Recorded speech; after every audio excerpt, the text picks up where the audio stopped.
നമ്മൾ ഈ പുസ്തകത്തിന്റെ അകത്ത് കാണുന്നത്. और यूहन्ना जो है कई बातों को जो है चिन्ह में इस पुस्तक में बताया है। ഇവിടെ ഞാൻ പറഞ്ഞതിന്റെ കാര്യം, ചില വാക്കുകൾ, ശബ്ദങ്ങൾ, നമ്മൾ പറയുന്ന വേർഡുകൾ, യുഗങ്ങൾ, ഓരോ സമയങ്ങൾ, കാലഘട്ടങ്ങൾ മാറുമ്പോൾ അത് അതിന്റെ അർത്ഥങ്ങൾ അല്ലെങ്കിൽ അത് അതിന്റെ ആ, അത് മാറുവാൻ കാരണമാണ്. പക്ഷെ അടയാളങ്ങൾ അല്ലെ ചിഹ്നങ്ങൾ, സിംബൽസ് ആസിറ്റീസ് ആയിരിക്കും. അതിന് മാറ്റം സംഭവിക്കുന്നുണ്ട്. അതുകൊണ്ട് വെളിപ്പാട് പുസ്തകത്തിന്റെ അകത്ത് നമ്മൾ കാണുമ്പോൾ അടയാളങ്ങൾ അല്ലെ ചിഹ്നങ്ങൾ, സിംബൽസ് ആയിട്ടാണ് കാര്യങ്ങളെ നമുക്ക് കാണാൻ കഴിയുന്നത്. सो ये प्रकाशित वाक्य पुस्तक में जो है चिन्हों को हम देखते हैं, वो इसलिए कि वचन से, बोली से वाक्य जो है हर एक काल में, युग में उसका अर्थ बदल जाता है। लेकिन हम जब चिन्ह की बात करते हैं, वो चिन्ह जो है युग बदलने पर भी, काल बदलने पर भी उसका अर्थ नहीं बदलता है। ആമേൻ, ആമേൻ. രണ്ടാമത്തെ വിഷയം പ്രോമിസസ്. ഒരുപാട് പ്രോമിസസ്, വാഗ്ദാനങ്ങൾ, വാഗ്ദത്തങ്ങൾ ഈ പുസ്തകത്തിനകത്ത് നമുക്ക് കാണാനായിട്ട് കഴിയുന്നു. और इस पुस्तक में हम ढेर सारे प्रतिज्ञाओं को देखते हैं। Yeah. ഞാൻ കഴിഞ്ഞ ആഴ്ച പറഞ്ഞത് 18ാം നൂറ്റാണ്ട് വരെ ആൾക്കാര് അധികമൊന്നും ഈ പുസ്തകം പഠിച്ചിരുന്നില്ല. और 18 ശതാബ്ദി, 18 शताब्दी ശതാബ്ദി तक തക്ക്. ये पुस्तक के विषय में गहराई में कोई भी पढ़ाई नहीं കാരണം करते थे। അതിനുള്ള കാരണം എന്ന് പറയുന്നത് ഇതിൻ്റെ അകത്തെ അനുഭവിക്കലായിട്ടുള്ള സന്ദേശങ്ങൾ, വിഷയങ്ങൾ പലതും ഭയപ്പെടുത്തുന്നതായിട്ടുള്ളതായിരുന്നു. ആ, വ്യാഖ്യാനിക്കാൻ പറ്റാത്ത ചില അവസരങ്ങൾ ഉണ്ടായിരുന്നു. ആ അന്ധകാര സമയങ്ങളിൽ അല്ലെങ്കിൽ ഡാർക്ക് ഏജിന്റെ സമയങ്ങളിലൊക്കെ ആൾക്കാർക്ക് ഇത് പഠിക്കാനോ ഇത് വായിക്കാനോ ഇതിൽ കൂടിയുള്ള മെസ്സേജുകൾ പറഞ്ഞു തരാനോ കഴിഞ്ഞിരുന്നില്ല എന്നുള്ളതാണ് നമ്മൾ ഹിസ്റ്റോറിക്കലായിട്ട് അറിയുന്നത്. ऐतिहासिक तौर पर देखा जाए तो इस पुस्तक के विषय में 18 शताब्दी तक कोई ज्यादा पढ़ाई नहीं करता था, संदेश इसलिए नहीं देता था क्योंकि इस पुस्तक की कई सारी बातें जो है भयानक है, और इसका अर्थ जो है हर कोई बता नहीं सकता है। അതെ, അതെ, അതെ. പക്ഷെ ഈ പുസ്തകം വളരെ അനുഗ്രഹിക്കപ്പെട്ടതാണ്. ഈ പുസ്തകം തന്നെ നമുക്ക് പറഞ്ഞു തരുന്ന ഒരു കാര്യമുണ്ട്. ഈ പ്രവചന വാക്കുകളെ വായിക്കുന്നവനും കേൾക്കുന്നവനും കേൾപ്പിക്കുന്നവനും ഭാഗ്യവാൻ. और ये पुस्तक जो है बहुत आशीषित पुस्तक है।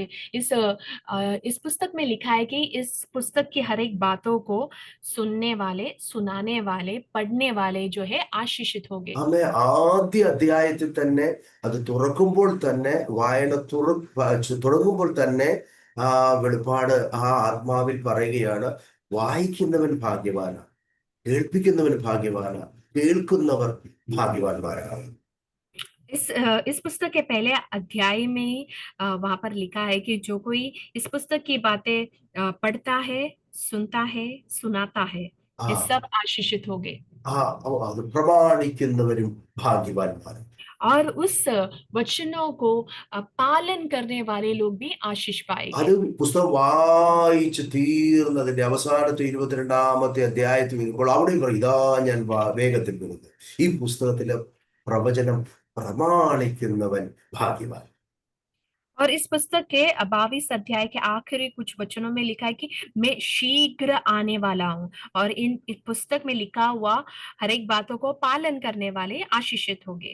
ആമേ. പക്ഷെ ആ ഭാഗ്യവാൻ എന്നുള്ള ആ ഒരു വചനം, ആ പ്രോമിസ് നമുക്ക് തരുന്നുണ്ടെങ്കിലും അതിന്റെ അവസാനം നമുക്കൊരു വലിയൊരു അലേർട്ടും തരുന്നുണ്ട്. ഈ പുസ്തകത്തിന്റെ അകത്തുള്ള ഒരു കാര്യവും നമുക്ക് എടുത്തു മാറ്റാനോ വല്ലതും ആ ആ പുസ്തകത്തിനോട് കൂട്ടുവാനോ കഴിയത്തില്ല. അങ്ങനെ ചെയ്താൽ നമുക്ക് ശാപമുണ്ടാകും. ജീവവൃക്ഷത്തിൽ നിന്നും വിശുദ്ധ നഗരത്തിനുമായുള്ള അവകാശം ദൈവം നീക്കിക്കളയുമെന്നുള്ള ഒരു വാണിംഗ് കൂടെ കൊടുത്തിട്ടാണ് പുസ്തകം നിർത്തുന്നത്. और यहाँ पर ये पुस्तक पढ़ने वाले 19, भाग्यवान करके लिखा है। 19 अध्याय तिलावत, 22 का 19. 22 का 19, ओके। 22 अध्याय का 19 वचन में लिखा है कि ये भविष्यवाणी का पुस्तक की बातों को मानने वाले, सुनने वाले जो है आशीषित पाएंगे। लेकिन एक और चेतावनी भी देते हैं कि इस पुस्तक में से कुछ बातें हम जो है घटाना नहीं है और बढ़ाना भी नहीं है, क्योंकि अगर ऐसे किया तो हम जो है पवित्र नगर में हम जो है प्रवेश नहीं कर पाएंगे। इसके लिए ആം चेतावनी के तौर पे भी बताया गया है। അതെ. ഭയങ്കര അനുഗ്രഹിക്കപ്പെട്ട ഒരു പ്രവചന അല്ലെങ്കിൽ വെളിപ്പാടുകളുടെ പുസ്തകമാണ് ഈ വെളിപ്പാട് പുസ്തകം. അത് വായിക്കാൻ ദൈവം നമുക്ക് ഭാഗ്യം തന്നു ഓർത്ത് ദൈവത്തെ സ്തുതിക്കുന്നു. അത് പഠിക്കാനും പഠിപ്പിക്കാനും ഒക്കെയുള്ള ഭാഗ്യം കർത്താവ് നമുക്ക് നൽകിയതിനായി കർത്താവിനെ നന്ദിയോടെ നമുക്ക് സ്തുതിക്കാം. और हम प्रभु को धन्यवाद देंगे कि इस पुस्तक से पढ़ने के लिए, सीखने के लिए और पढ़ाने के लिए भी परमेश्वर हमें सौभाग्य दिया। അപ്പോൾ തന്നെ ബൈബിളിന്റെ ആദ്യ പുസ്തകവും ബൈബിളിന്റെ അവസാന പുസ്തകവുമായിരിക്കുന്ന ഉൽപ്പത്തിയും വെളിപ്പാടും നമ്മൾ കാണുമ്പോൾ അതിനകത്ത് ഒരുപാട് വിഷയങ്ങൾ നമുക്ക് പഠിക്കാനായിട്ട് കഴിയുന്നുണ്ട്. उत्पत्ति का पवित्र शास्त्र का पहला पुस्तक उत्पत्ति और आखिर का पुस्तक प्रकाशित वाक्य, इन दोनों में कई सारी बातें, समानताएं देखने और ഉൽപ്പത്തി पढ़ने के लिए, ഉൽപ്പത്തി सीखने के लिए मिलता है। പുസ്തകങ്ങളൊക്കെ പലതിന്റെയും ഉൽപ്പത്തികളെ കുറിച്ചാണ് നമ്മൾ കാണുന്നത്. उत्पत्ति पुस्तक कई विषयों का उत्पत्ति के विषय में बताता है।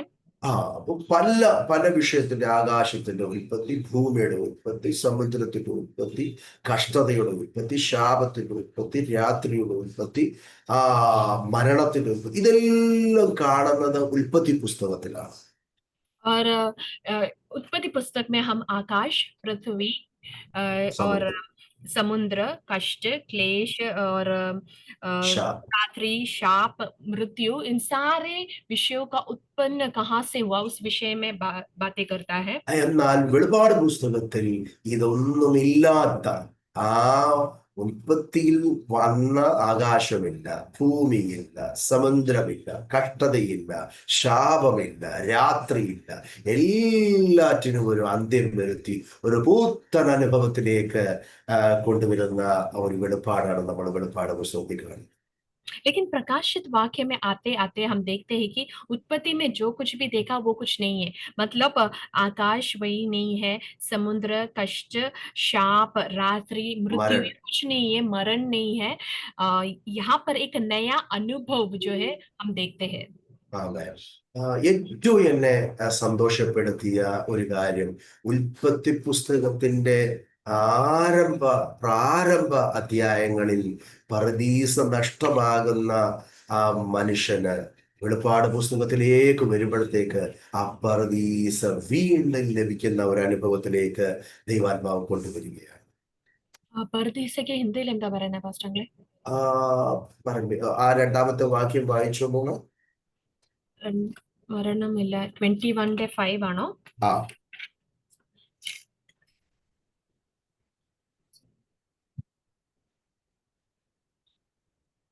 और जो सिंहासन पर बैठा था उसने कहा, देख मैं सब कुछ नया कर देता हूँ। फिर उसने कहा, लिख ले, क्योंकि ये वचन विश्वास के योग्य और सत्य है। ഓക്കെ.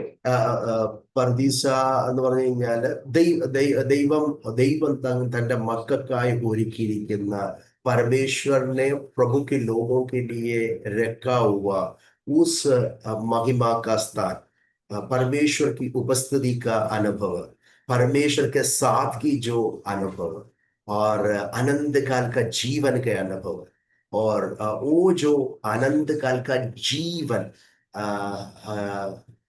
उत्पत्ति में नष्ट हो रहा है, लेकिन हम प्रकाशित पुस्तक में आता है उस जो अनंत काल का जीवन, परमेश्वर के साथ का जीवन, वो खुशी का अनुभव उन्हें वापस मिल रहा है. ദൈവത്തിന് നന്ദിയോടെ നമുക്ക് സ്തോത്രം ചെയ്യാം. നമ്മുടെ കർത്താവ് നഷ്ടമായതിനെയെല്ലാം മാറ്റി ഒരു അനുഗ്രഹത്തിന്റെ അനുഭവത്തിലെ എല്ലാം പുതിയതാക്കുന്ന അനുഭവത്തിലേക്ക് വെളിപ്പാട് പുസ്തകം നമ്മെ കൊണ്ടുപോവുകയാണ്. और प्रकाशित वाक्य में परमेश्वर सब कुछ नया करके हमारे लिए एक नया अनुभव जो है तैयार करके हमें उसमें ले जाएगा करके हमें आश्वासन दिलाता है। 22-ാം അധ്യായം നിത്യതയെ കുറിച്ചുള്ള ആഴമായ വെളിപ്പാട് നമുക്ക് നൽകി തരികയാണ്. और 22 अध्याय, प्रकाशित वाक्य का 22 अध्याय में अनंत काल के जीवन, मसीह के साथ जो हमारा जीवन है, वो जीवन के विषय में वहां पर बताया है। ഹല്ലേലൂയ. അനന്തകാലിക ജീവൻ നഷ്ടമായ ആദാമ അല്ലെങ്കിൽ മാനവജാതിക്ക് ലഭിക്കുന്ന ഒരു അനുഭവത്തിലേക്ക് നമ്മളെ ഈ വെളിപ്പാട് പുസ്തകത്തിന്റെ അവസാന അധ്യായം കൊണ്ടുവരികയാണ്. जो अनंत काल का अनुभव उत्पत्ति की किताब में मानव जाति को जो नष्ट हो गया, वही अनंत काल के अनुभव में 22 अध्याय में परमेश्वर हमें ले आ रहे करके उस विषय का प्रकाशन है। ആമേൻ. ഇനി നമുക്ക് ഇതിന്റെ കണ്ടിന്യൂ ആയിട്ടുള്ള സ്റ്റഡിയിലേക്ക് പോവുകയാണ്. ഈ പുസ്തകം മൂന്നായിട്ട് നമുക്ക് വിഭാജിച്ച് പഠിക്കണം. മൂന്നായിട്ട് നമുക്ക് പഠിക്കണം. इस पुस्तक को हमें 3 भागों में लेकर सीखना पड़ेगा। ആ ഈ പുസ്തകത്തിന്റെ വിഭാജനം ആ പുസ്തകത്തിന്റെ അകത്ത് തന്നെ നമുക്ക് കാണാൻ പറ്റും. അതിന്റെ 1-ാം അധ്യായത്തിന്റെ 19-ാമത്തെ വാക്യമാണ്. ആ വാക്യം ഒന്ന് വായിക്കണം. और इस विषय में पहला अध्याय का 19 वचन में लिखा है, जो इस समान है। इसलिए जो बातें तूने देखी है और जो बातें हो रही है और जो बातें इसके बाद होने वाली है, उन सब को लिख ले। ആമേൻ. അപ്പോൾ ഈ പുസ്തകത്തിന്റെ വിഭജനം തന്നെ നമുക്ക് ആ വാക്യത്തിന്റെ അകത്ത് കാണാൻ പറ്റും. और जो भाग किया है, उस भाग को ये पद में हम देखते हैं। तो നീ കണ്ടത്, ഒന്നാമത് നീ കണ്ടത്, सबसे पहला जो तूने देखी है। ഇപ്പോൾ ഉള്ളത്, दूसरा जो बातें हो रही है। മൂന്നാമത് ഇനി സംഭവിക്കാനിരിക്കുന്നത്. तीसरा जो बातें इसके बाद होने वाली है। ഈ പുസ്തകം 3 വിഭാജനമായിട്ട് നമുക്ക് തിരിച്ചാണ് ഇത് പഠിക്കാൻ പോകുന്നത്. और इस पुस्तक को पढ़ने के लिए ये 3 भागों में हमें पढ़ना होगा। നീ കണ്ടതെന്ന് പറയുന്നത് 1-ാം അധ്യായത്തിന്റെ അകത്ത് മഹത്വത്തിന്റെ വെളിപ്പാട്, യേശു ക്രിസ്തുവിന്റെ തേജസ്വീകരിക്കപ്പെട്ട മഹിമയുടെ വെളിപ്പാടാണ് 1-ാം അധ്യായത്തിന്റെ അകത്ത് യോഹന്നാൻ കാണുന്നത്, और पहला കണ്ടത്. अध्याय में यूहन्ना ने जो प्रकाशन देखा, यीशु मसीह महिमा पाया हुआ यीशु मसीह का तेजोमय प्रकाशन है।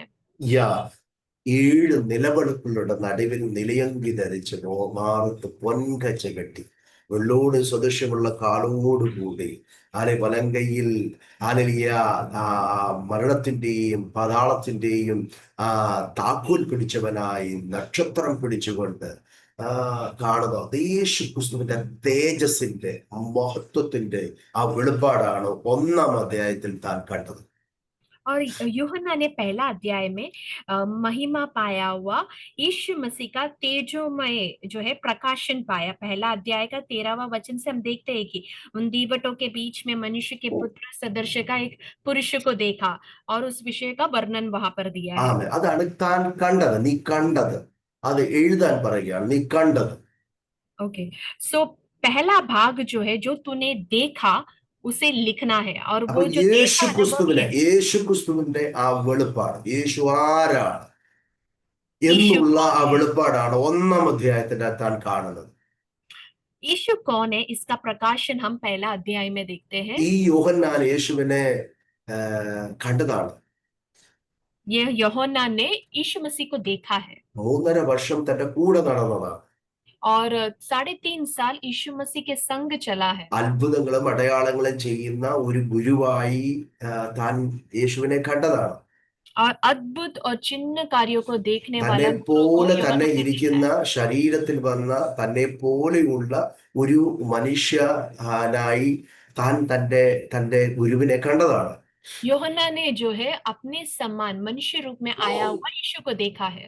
എന്നാൽ ഈ 1-ാം അധ്യായത്തിന്റെ അകത്തെ വെളിപ്പാടിൽ താൻ കാണുന്നത് ആ ഒരു മനുഷ്യനെയല്ല, തേജസ്കരിക്കപ്പെട്ട മഹത്വത്തിന്റെ ശക്തമായ വെളിപ്പാട്. കണ്ട ഉടനെ താൻ നിലം പരിചയാകുകയാണ്, നിൽക്കാൻ കഴിയുന്നില്ല. അത്രയ്ക്ക് ശോഭയുള്ള മഹത്വത്തിന്റെ വെളിപ്പാട്, മനുഷ്യപുത്രന്റെ യേശുവിന്റെ വെളിപ്പാട് താൻ കാണുകയാണ്.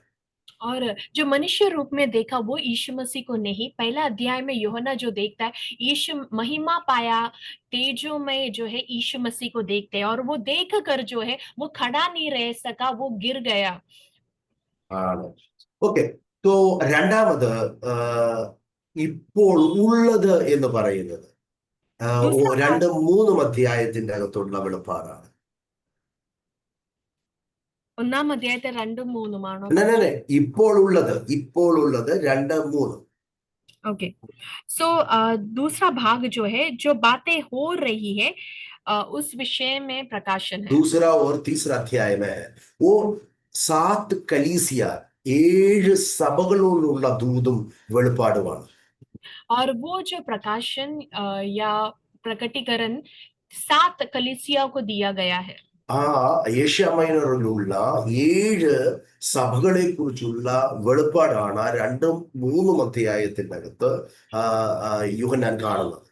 यूहन्ना देखने वाला प्रकाशन जो है एशिया माइनर के 7 कलीसियाओं के विषय में, जो ആ, अध्याय 2 और तीसरा में बताया गया है। അതുകൊണ്ടാണ് ഇപ്പോൾ ഉള്ളത് എന്ന് പറയുകയാണ്, ഇപ്പോൾ ഉള്ളത് എന്ന് പറയുകയാണ്. इसके लिए वहां पर दूसरे भाग में लिखा है कि जो बातें हो रही ദ है। പ്രസന്റ് ആണ്. അപ്പോൾ അന്ന് കണ്ടു, പക്ഷെ ഇന്നും സഭയോടുള്ള ദൂതാണത്. പ്രസന്റ് കലീസിയായ ആളുകൾ സഭയോടുള്ള വ്യക്തമായ ദൂതാണ് രണ്ടും മൂന്നും അധ്യായത്തിന്റെ അകത്ത് യോഹന്നാൻ കാണുന്നത്. सो वर्तमान काल में जो चल रहा है उस विषय का प्रकाशन है, इसलिए आज के काल में भी वो कलीसिया के लिए एप्लीकेबल है। 7 दिवटों के बीच में है. അപ്പോൾ ആ 7 കലീസിയ അല്ലെങ്കിൽ ആ സഭയോടുള്ള ദൂതാണ്. അന്ന് പറഞ്ഞ ദൂത് ഇന്നും സഭയോട് ശക്തമായി ആ ആ ദൂത് അല്ലെങ്കിൽ ആ വെളിപ്പാട് അപ്ലിക്കബിൾ ആണ്. ഇന്നും സഭയോട് ദൈവാത്മാവ് സംസാരിച്ചു കൊണ്ടിരിക്കുന്നു. ചെവിയുള്ളവൻ കേൾക്കട്ടെ. जो बातें हो रही है वो 7 कलीसियाओं को बताया, वर्तमान काल की बातें हैं, तो वो आज के कलीसियाओं के लिए भी लागू है। इसलिए हम जिसे कान है वो ध्यान से सुने। റോമാറെ ലേഖനം മുതൽ യഹൂദയുടെ ലേഖനം വരെ അന്നുള്ള സഭകൾക്കുള്ള ദൂതുകളായിരുന്നു. പക്ഷെ ഇന്നും ആ ദൂത് ഇന്നത്തെ പ്രസന്റ് സഭയോട് സംസാരിച്ചു കൊണ്ടിരിക്കുകയാണ്. അതുപോലെ തന്നെ ഈ വെളിപ്പാട് പുസ്തകത്തിലെ 2-3 അധ്യായത്തിലെ 7 സഭകളോടുള്ള ദൂത് ഇന്നത്തെ സഭയോടും പരിശുദ്ധാത്മാവ് സംസാരിക്കുകയാണ്. അതുകൊണ്ടാ പറയുന്നത് ചെവിയുള്ളവൻ കേൾക്കട്ടെ. रोमी से लेके यहूदा तक के सभी कलीसियाओं के लिए ये जो പത്രിക वाणी लागू करता है। उसी उसके साथ ही आज के काल में, वर्तमान काल में जितने भी कलीसिया है उनके लिए भी ये अध्याय 2 और 3 में जो भी प्रकाशन दिया है कलीसिया को, वो लागू है। इसलिए वचन कहता है कि जिन्हें कान है वो कान खोल के सुने। അപ്പോൾ ഓരോ സഭയോട് സംസാരിക്കുമ്പോൾ സഭയുടെ കുറവുകളെ പറയുന്നു, സഭയുടെ ശക്തിയെ പറയുന്നു, സഭ എന്ത് ചെയ്യണമെന്ന് പറയുന്നു, എങ്ങനെയാണെന്ന് പറയുന്നു, അതിൽ നിന്ന് എങ്ങനെ രൂപാന്തരപ്പെടണമെന്ന് പറയുന്നു. സഭയോട് പറയുകയാണ് നിങ്ങൾ ജയിക്കണമെന്ന് പറയുകയാണ്, ജയിച്ചാൽ എന്ത് കിട്ടുമെന്ന് പറയുകയാണ്. അങ്ങനെ സഭയോട് എന്നും ദൈവാത്മാവ് ഓരോ വചനത്തിൽ കൂടെ സംസാരിച്ചു കൊണ്ടേയിരിക്കുകയാണ്. और कलीसिया में कमी क्या है, कलीसिया का शक्ति क्या है, कलीसिया इस वक्त कैसा है, कलीसिया को क्या करना चाहिए, किस विषय में जय पाना है, जय पाएगा तो क्या मिलेगा, ये कलीसियाओं के विषय में परमेश्वर ने बताया। वो काल में भी और आज के काल में भी ये लागू है। അപ്പോൾ ഈ രണ്ടാമത്തെ വിഭാജനം ഇപ്പോൾ ഉള്ളത് എന്ന് പറയുമ്പോൾ സഭയോടുള്ള ദൂതാണ്. और जो बातें हो रही है इसका मतलब है कि कलीसियाओं को दिया गया संदेश है। മൂന്നാമത്തെ വിഭാജനം ഇനിയും സംഭവിക്കാനിരിക്കുന്നത്, the और future events. तीसरा जो भाग है इसके बाद होने वाला विषय, मतलब അത് भविष्य में घटने वाली विषय है। 4 അധ്യായം മുതൽ 22 അധ്യായം വരെ എഴുതിയിരിക്കുന്ന വെളിപ്പാടുകൾ ഇനിയും സംഭവിക്കാനുള്ള കാര്യങ്ങളാണ്. 4 अध्याय से लेके 22 अध्याय तक जितने भी घटनाएं बताया है वो आने वाले दिनों में घटने वाली बातें हैं। ഇത് സഭയോടുള്ള ദൂതല്ല, ഇത് നടക്കാൻ പോകുന്ന വിഷയം, ഇസ്രായേലിനോടുള്ള ആഴമായ ദൂതുകളും പിന്നെ ഈ ഭൂമിയിലുള്ള സംഭവങ്ങളെ കുറിച്ചുള്ള വെളിപ്പാടുകളാണ് ഇനിയും സംഭവിക്കാനിരിക്കുന്നത്. सो 4 से लेके 22 तक जो है कलीसियाओं के लिए नहीं है, बल्कि इस्राएली लोग और संसार में क्या क्या घटने वाला है, ये सारी बातें लोगों दुनिया को बताया गया है। ഈ 4 മുതൽ പിന്നെ സഭയെക്കുറിച്ചുള്ള ഒരു പരാമർശങ്ങളും നമ്മൾ കാണുന്നില്ല. അതിന്റെ അർത്ഥം സഭ ആ സമയത്ത് ഭൂമിയിലില്ല. സഭ ഓൾറെഡി എടുക്കപ്പെട്ടു കഴിഞ്ഞു. 4 से लेके 22 अध्याय में कलीसिया के विषय में कुछ भी नहीं देखते। इसका मतलब ये है कि कलीसिया उस काल में पृथ्वी पर नहीं है, कलीसिया को जो है ऊपर उठा लिया गया है। അതുകൊണ്ട് വളരെ പ്രാർത്ഥനയോടെ കർത്താവിന്റെ വരവേറ്റു അടുത്തിരിക്കുന്ന ഈ സമയങ്ങളിൽ വളരെ ഉത്സാഹത്തോടെ പ്രാർത്ഥനയോടെ നമ്മുടെ വിശ്വാസ ജീവിതം മുന്നോട്ട് നയിക്കേണ്ടതായിട്ട് ഇരിക്കുകയാണ്. इसके लिए हम बड़े प्रार्थना के साथ, उत्साह के साथ हमारे विश्वास जीवन को जो है जीना है। ഇത് ഇനിയും സംഭവിക്കാനിരിക്കുന്ന വിഷയങ്ങളെ കുറിച്ചുള്ള വെളിപ്പാട് 4 അധ്യായം മുതൽ 22 അധ്യായം വരെ നമ്മൾ വായിക്കുമ്പോൾ അതിന്റെ പഠനമായിരിക്കും നമ്മൾ ഈ വെളിപ്പാട് പുസ്തകത്തിൽ കൂടെ ഈ നമ്മുടെ ക്ലാസ്സിൽ നമ്മൾ ചിന്തിക്കാനായിട്ട് ആഗ്രഹിക്കുന്നത്. 4 से लेके 22 अध्याय में जो कुछ भी प्रकाशन दिया है, वही हम इस क्लास में जो है सीखेंगे। ഈ പുസ്തകത്തിന്റെ അകത്ത് വേറൊരു ഒരു ഒരു പ്രത്യേകത, ഇതിന്റെ അകത്ത് 7 എന്നുള്ള അല്ലെങ്കിൽ 7 എന്നുള്ള ഒരു സംഖ്യ ഒരുപാട് പ്രാവശ്യം നമ്മെ കാണിച്ചിരിക്കുകയാണ്. दूसरा खासियत जो है ये पुस्तक का 7 जो संख्या है, यहाँ पर बहुत बार जो है दोहराया गया है। അതുകൊണ്ടാണ് 7കളുടെ പുസ്തകമാണ് വെളിപ്പാട് പുസ്തകം എന്ന് പറയപ്പെടുന്നുണ്ട്. इसके लिए कई लोग ये भी कहते हैं कि 7 गिनतियों का जो है पुस्तक है प्रकाशित वाक्य। അപ്പോൾ തന്നെ ദാനിയേൽ പ്രവചനത്തിന്റെ അകത്തും നമ്മൾ 7ന്റെ ഒരു സംഖ്യ ആ ആ ആ ഒരു കാര്യം ദാനിയേൽ പ്രവചനത്തിന്റെ അകത്തും നമ്മൾ കാണിച്ചു, നമ്മൾ വായിച്ചാൽ, നമ്മൾ പഠിച്ചാൽ. और वही बातें जो है हम दानियल की पुस्तक में भी देखते हैं, जो हमने पिछले दिनों में पढ़ाई किया है। ബൈബിളിന്റെ അകത്ത് ഈ സംഖ്യകൾ ഒരുപാട് നമ്മളെ പഠിപ്പിക്കുന്നുണ്ട്. നമ്മള് ന്യൂമറോളജിക്കൽ കാര്യങ്ങൾക്കകത്ത് വിശ്വസിക്കുന്നില്ല, പക്ഷെ ബൈബിളിന്റെ അകത്ത് ഒരുപാട് സംഖ്യകൾ നമുക്ക് കാണാൻ കഴിയുന്നുണ്ട്. पवित्र शास्त्र में कई संख्याएं हम देखते हैं। हम न्यूमरोलॉजी में जो है विश्वास नहीं करते, लेकिन संख्या के विषय में पवित्र शास्त्र बहुत अच्छे से डिटेल में बताया है। 3, 7, 10, 12, 24 അങ്ങനെ സംഖ്യകളൊക്കെ ഒരുപാട് പ്രാവശ്യം ഈ പുസ്തകത്തിൽ ബൈബിളിന്റെ അകത്ത് നമുക്ക് കാണാൻ പറ്റുന്നു. 3, 7, 21 ऐसा कई संख्या के विषय में पवित्र शास्त्र कहता है, और ये पुस्तक में भी हम देखते हैं। 3 എന്നുള്ള സംഖ്യ ഒരുപാട് പ്രാവശ്യം നമുക്ക് ബൈബിൾ ആഗമനമായി നമുക്ക് കാണാൻ കഴിയുന്ന 3 എന്നുള്ള സംഖ്യ.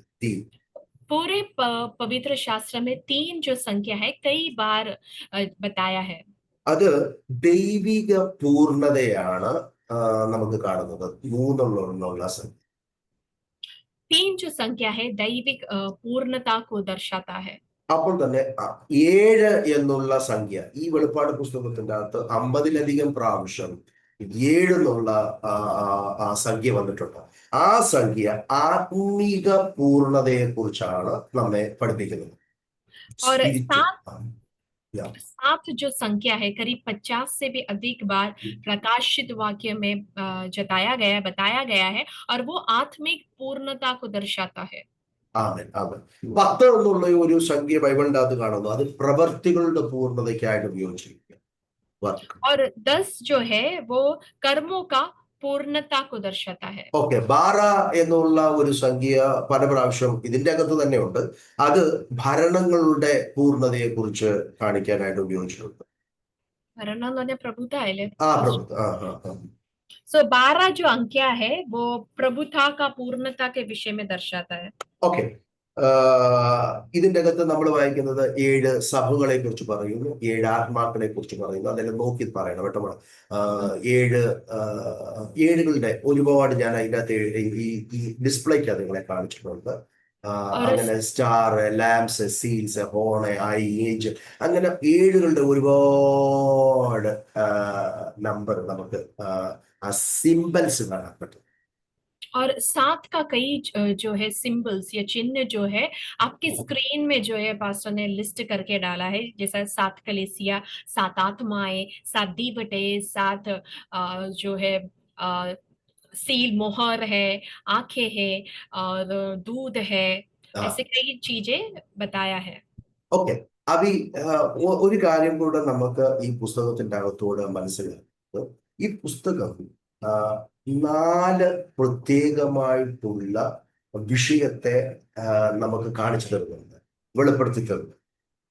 4 विशेष बातें जो है उसका प्रकाशन देता है प्रकाशित वाक्य। ഒന്ന്, സഭയുടെ ഭാവി എന്താകുമെന്ന് നമുക്ക് ഈ പുസ്തകം നമ്മളെ പഠിപ്പിക്കുന്നുണ്ട്. सबसे पहला कलीसिया का भविष्य क्या होगा ये पुस्तक बताता है। രണ്ടാമതായി ലോകത്തിന്റെ ഭാവി എന്തുവായി തീരും എന്ന് നമ്മളെ പഠിപ്പിക്കുന്നുണ്ട്. दूसरा संसार का भविष्य क्या होगा ये बताती है। മൂന്നാമത് വ്യക്തികളെ, ഓരോ വ്യക്തികളുടെയും ഭാവി എന്താകുമെന്ന് ഈ പുസ്തകം നമ്മെ പഠിപ്പിക്കുന്നു. तीसरा व्यक्तियों का भविष्य बताता है। നാലാമതായി പിശാചിന്റെ ഭാവി എന്തായി തീരുമെന്ന് ഈ പുസ്തകം പഠിപ്പിക്കുന്നുണ്ട്. और आखिर में शैतान का भविष्य क्या होगा ये पुस्तक बताता है। അപ്പൊ ഒന്ന് ചിന്തിച്ചോണം, ബൈബിള് പിശാചിന്റെ ആരംഭവും അവന്റെ അവസാനത്തെയും നമ്മളെ കാണിക്കുന്ന ഒരു പുസ്തകം. पवित्र शास्त्र जो है शैतान का आरंभ और उसका समाप्ति, उसका अंत भी सिखाती है। അവന്റെ ആരംഭവും അവന്റെ അവസാനവും നമ്മെ പഠിപ്പിക്കുന്ന ഒരു പുസ്തകമാണ് ബൈബിൾ. पवित्र शास्त्र शैतान का आरंभ और उसका अंत सिखाती है। ആമേ. അതുകൊണ്ട് പിശാച് ഒരിക്കലും ആഗ്രഹിക്കുന്നില്ല വിശ്വാസികൾ അല്ലെങ്കിൽ ദൈവജനങ്ങൾ അല്ലെങ്കിൽ മറ്റുള്ളവർ ബൈബിള് വായിക്കുക എന്നുള്ളത്. इसीलिए इसी कारण से शैतान ये नहीं चाहता है कि विश्वासी लोग जो है पवित्र शास्त्र पढ़े। പിശാചിന് ഒരു ആരംഭമുണ്ട്, അവന് ഒരു അന്ത്യവുമുണ്ട്. शैतान को एक आरंभ भी है, शैतान को एक अंत भी है। എന്നാൽ നമ്മുടെ കർത്താവിനെ കുറിച്ച് ഈ പുസ്തകം പറയുന്നത്, അവൻ അവൻ അവനെ പറ്റി അവന് ആരംഭവുമില്ല, അവന് അവസാനവുമില്ല. നിത്യനായ ദൈവത്തെ കുറിച്ചുള്ള ആഴമായിട്ടുള്ള വെളിപ്പാടാണ് ഈ പുസ്തകത്തിൽ നമുക്ക് കാണുവാൻ കഴിയുന്നത്. शैतान को आरंभ और अंत है, लेकिन हमारे प्रभु के विषय में पवित्र शास्त्र कहता है कि उसे आरंभ भी नहीं है और उसे अंत भी नहीं है, वो അവന്റെ नित्य परमेश्वर है। അതുകൊണ്ടാണ് 4-ാമത്തെ വാക്യത്തിൽ, 1-ാം അധ്യായത്തിന്റെ 4-ാമത്തെ വാക്യത്തിൽ പല പല വാക്യങ്ങളിനകത്ത് അങ്ങനെ പറയുന്നുണ്ട്. ഇരുന്നവനും ഇരിക്കുന്നവനും ഇരുന്നവനും വരുവാനുള്ളവനുമായിരിക്കും. അപ്പോൾ യേശുവിനെ കുറിച്ച് പറയുകയാണ്, അവൻ ഇരിക്കുന്നവനും ഇരുന്നവനും വരുവാനിരിക്കുന്നു. और पहला अध्याय का 4 वचन में जो है जो आने पहला वचन का 4 में हम देखते हैं परमेश्वर के विषय में बताया, जो था, जो है, जो आने वाला है। ആമേൻ. നമ്മുടെ കർത്താവിന്റെ ആ വെളിപ്പാട് അല്ലെങ്കിൽ ശക്തമായിട്ടുള്ള പ്രകാശനം ഇവിടെ തന്റെ ദാസനായിരിക്കുന്ന യൂഹന്നാന് താൻ വെളിപ്പെടുത്തി കൊടുക്കുകയാണ്. हमारे प्रभु जो है अपने विषय में प्रकाशन अपने दास यूहन्ना को यहाँ पर दे रहे हैं। അപ്പൊ നമ്മള് ഈ പുസ്തകത്തെ കുറിച്ച് ആദ്യം ഒരു ഔട്ട്ലൈന് കാണുകയാണ്. അതിന്റെ കുറെ നമ്മൾ കഴിഞ്ഞ ആഴ്ച പഠിച്ചു. അത് കഴിഞ്ഞ് ഒന്നുകൂടെ അതിനെ ഒന്ന് റിവ്യൂ ചെയ്തിട്ട് നമുക്ക് പുസ്തകത്തിന്റെ അകത്തേക്ക് കടക്കാനായിട്ടാണ് ആഗ്രഹിക്കുന്നത്. हम पिछले दिनों में जो है इस पुस्तक का एक ढांचा जो है हमने देखा, लेकिन अभी जो है एक और रीकैप करके हम आगे बढ़ेंगे। 1-ാം അധ്യായത്തിന്റെ അകത്ത് നമ്മൾ കണ്ടത് 7 നിലവിളക്കുകളുടെ നടുവിൽ നിലയങ്കി ധരിച്ചു നിൽക്കുന്ന തേജോമയനായ യേശു ക്രിസ്തുവിനെ കുറിച്ചുള്ള വെളിപ്പാട്. അതുകൊണ്ടാണ് പറയുന്നത് നീ കണ്ടത് എഴുതണം. सो पहला अध्याय में जो है यूहन्ना से परमेश्वर कहता है जो तूने देखा वो लिखे। उसने क्या देखा कि 13 वचन से लिखा है कि दीवटों के बीच में मनुष्य का पुत्र जो है तेजो में यीशु मसीह का प्रकाशन जो देखा है उस विषय में लिखा। മഹത്വത്തിന്റെ കർത്താവ് ഹോളിനെസിനെ കുറിച്ചും അവന്റെ തേജസ്സിനെ കുറിച്ചും അവന്റെ മഹത്വത്തെ കുറിച്ച് ശക്തിയെ കുറിച്ച് പ്രതാപത്തെ കുറിച്ച് അധികാരത്തെ കുറിച്ച് ഈ വെളിപ്പാട് നമ്മെ വർണ്ണിക്കുകയാണ്. और परमेश्वर जो है यूना को परमेश्वर की पवित्रता, महिमा, उसका तेज जो है, उसका प्रभाव जो है, उसका अधिकार जो है, ये सब कुछ अपने दास को जो है इस पहले अध्याय में प्रकाशन दे रहे हैं। എന്നേക്കും ജീവിക്കുന്ന മരണത്തെയും പാതാളത്തെയും ജയിച്ച ജയവിരാളിയായ കർത്താവിന്റെ പ്രകാശനമാണ് ഒന്നാം അധ്യായത്തിന്റെ അകത്ത് യോഹന്നാന് കാണുന്നത്. और हमेशा के लिए जीने वाला पवित्र परमेश्वर, तेजो में परमेश्वर के विषय में पहला अध्याय में बताया गया है। രണ്ടും മൂന്നും അധ്യായത്തിന്റെ അകത്ത് ഏഷ്യ മൈനറിലുള്ള 7 സഭയ്ക്കുള്ള പ്രത്യേകമായിട്ടുള്ള ദൂതാണ് എഫേസൂസും, സ്മർണ്ണായ, പെർഗമോസും, തയച്ചര, സർദീസ്, ഫിലദൽഫിയ, ലാവോദിക്ക എന്ന് പറഞ്ഞ 7 സഭകൾക്കുള്ള ദൂത് നാം കാണുകയാണ്. दूसरा और तीसरा अध्याय में एशिया माइनर के 7 कलीसियाओं को दिया गया प्रकाशन के विषय में हम देखते हैं। वो 7 कलीसियाओं के नाम आपके स्क्रीन में है। ആമേൻ.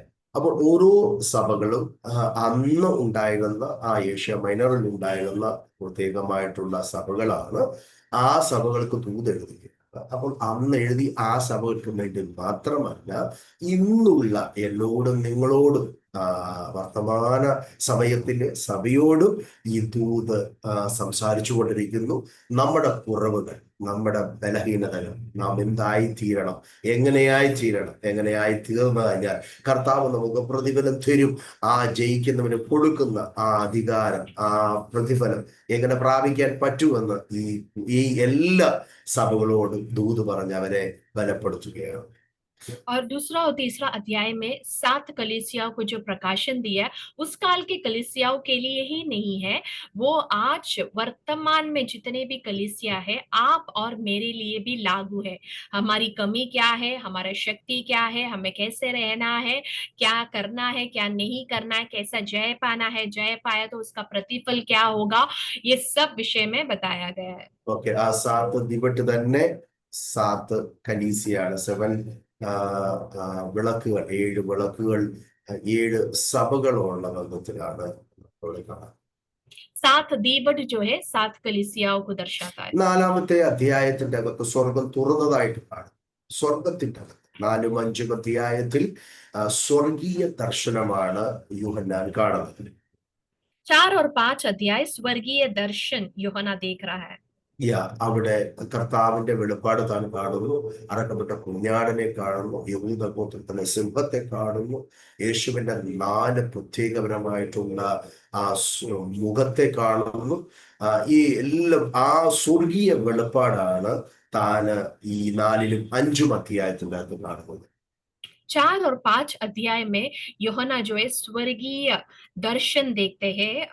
यहूदा गोत्र का सिंह और വധുവാ മേമന, वध हुआ मेमना और यीशु मसीह का वो 4 विशेष चेहरा को जो है यहाँ पर बताया गया है। ആമേൻ, ആമേൻ. 7 മുദ്രയാൽ മുദ്രയിടപ്പെട്ട പുസ്തകം താൻ കാണുന്നുണ്ട്. അതിന്റെ അകത്തും എഴുതി പൂർത്തീകരിച്ച് പിന്നെ എഴുതാനുള്ളത് കൊണ്ട് പുറത്തും എഴുതിയിരിക്കുകയാണ്. അപ്പോൾ 7 മുദ്രയാൽ മുദ്രയിടപ്പെട്ടിരിക്കുന്ന പുസ്തകം തുറക്കാൻ യോഗ്യനായി ആരെ കാണാതിരുന്നപ്പോൾ യോഹന്നാൻ വാവിട്ട് കരയുമ്പോൾ താൻ കാണുകയാണ്, ഇവൻ യോഗ്യനെന്ന് വിളിച്ചു പറയുന്ന ഒരു ദൂതന്റെ ശബ്ദം.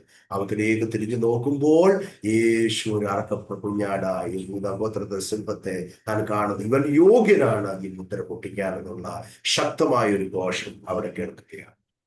और जो है फिर हम देखते हैं कि 7 मोहर लगाया हुआ पुस्तक को यूहन्ना देख रहे हैं।